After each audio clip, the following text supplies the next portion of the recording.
तर भारतीय जनता पक्षाच्या युवा मोर्चाच्या वतीने असलम शेख यांच्या विरोधात हे आंदोलन सुरू आहे। मंगलप्रभात लोढांसह परिवाराला धमकी दिल्याचा निषेध यावेळी करण्यात आला।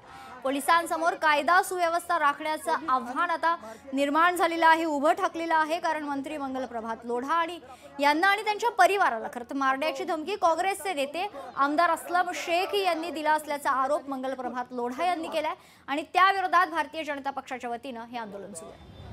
पोलिसांनी मुंबई पोलीस आयुक्त यांच्याशी चर्चा केली। लगेचच आता मुंबईचे अध्यक्ष आमदार अमित साटम यांच्यावरती जो धमकीचा फेसबुकवरती व्हिडिओ अपलोड झाला होता त्याच्या विरोधात FIR आता दर्ज होत आहे।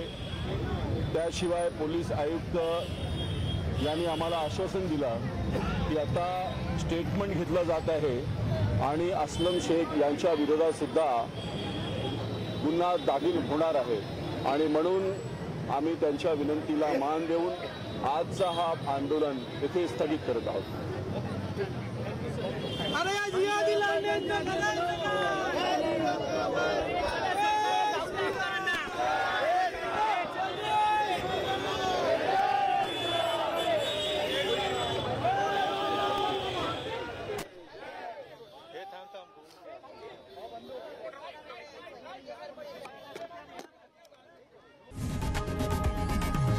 लोकशाही मराठी ऐका, पहा, जागरूक रहा।